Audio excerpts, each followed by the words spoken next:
গত কয়েক বছর ধরে আমি বারবার সাধারণ মানুষকে সচেতন করার চেষ্টা করছি। বিশেষ করে পশ্চিমবাংলা মুসলিমদেরকে তো আরো বেশি করে সচেতন করার চেষ্টা করছি। কারণ পশ্চিমবাংলায় বিগত কয়েক বছর ধরে বিজেপি পায়ে পা লাগিয়ে মুসলিমদের সঙ্গে দাঙ্গা লাগানোর চেষ্টা করে যাচ্ছে। এর জন্য পাখির চোখ করেছে তারা মালদা, মুর্শিদাবাদ অর্থাৎ মুসলিম অধ্যুষিত দুটো জেলাকে।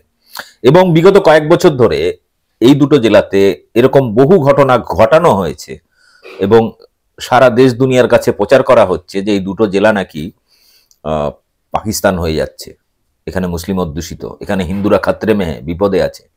কিন্তু প্রতিটা ঘটনার ক্ষেত্রে আমরা তদন্ত করে দেখেছি যে প্রত্যেকটা ঘটনার ক্ষেত্রে পেছনে রয়েছে আরএসএস, বিজেপি।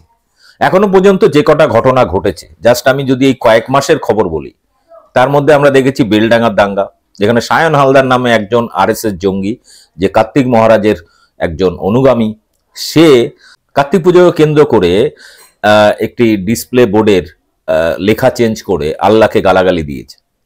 সেটা নিয়ে একটা দাঙ্গা হাঙ্গামা হয়েছে। এরপরে এরকম অনেকগুলো ঘটনা ঘটেছে। এরপরে আমরা দেখেছি নিমতিতা স্টেশনের কাছে, সেখানে রেল লাইনে প্লাস্টিকের মোড়া রেল লাইনে বোমা রাখতে গিয়ে ধরা পড়েছিল দুজন।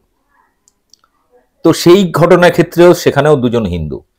এরকম পরপর অনেকগুলো ঘটনা ঘটেছে। যেটা হয়েছে গত পরশুদিন রাত্রেবেলায়, গতদিন পরশুদিন রাত্রেবেলায় কাশিম বাজারে, মুর্শিদাবাদের কাশিম বাজার, যেটা হিন্দু অধ্যুষিত এলাকা, সেখানে কালীমাতার মন্দিরে রীতিমতো লাথি মেরে কালীমাতার মূর্তি ভেঙে ফেলেছে।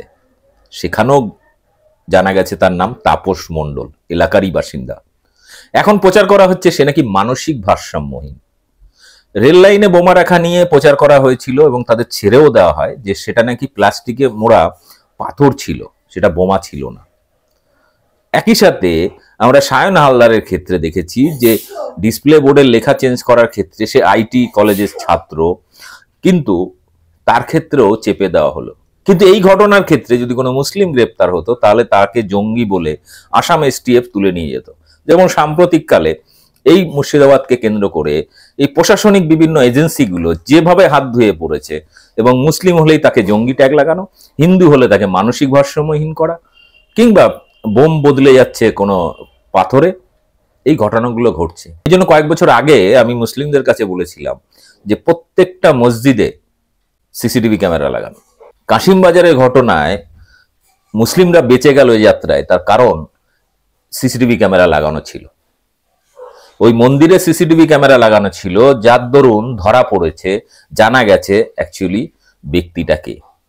সেখানকার তৃণমূল যে চেয়ারম্যান রয়েছেন নারুগোপাল বাবু, তিনি বলছেন যে সে মানসিক ভারসাম্যহীন বলে পরিচিত এলাকায়। সে নাকি মা কালীর সঙ্গে মাঝে মাঝে কথা বলতো, সেদিনকে নাকি তার সাথে কথা বলেনি, রেগে গিয়ে সে মূর্তি ভেঙে দিয়েছে।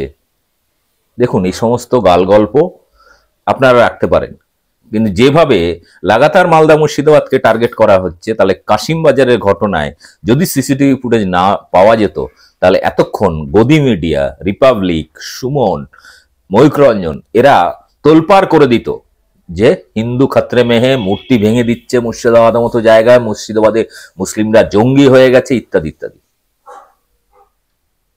আপনাদের দেখাবো নারুগোপাল বাবুর বক্তব্য এই বিষয় নিয়ে।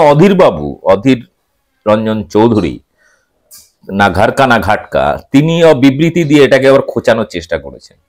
একই সাথে আপনাদের দেখাবো সেই ফুটেজ, যে ফুটেজে পরিষ্কার দেখা যাচ্ছে যে কিভাবে মূর্তি ভাঙা হয়েছিল।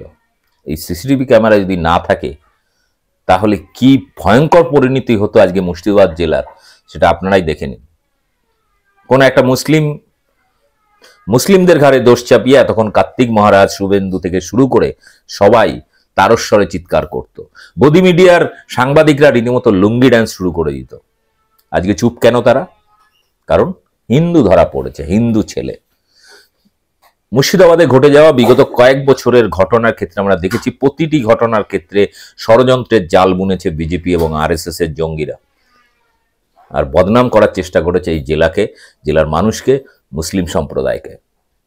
পুলিশ প্রশাসনকে অনুরোধ করব, রাজ্য প্রশাসনকে অনুরোধ করব, প্রতিটি মন্দির, মসজিদ এবং প্রতিটি রাস্তার মোড়ে, মুসলিম অধ্যুষিত এলাকা, হিন্দু অধ্যুষিত এলাকায় প্রত্যেক জায়গায় সিসিটিভি ক্যামেরা জোরদার করা হোক। যাতে করে এই ধরনের ষড়যন্ত্রকারীরা তাদের ষড়যন্ত্র বানচাল করতে সুবিধা হয়।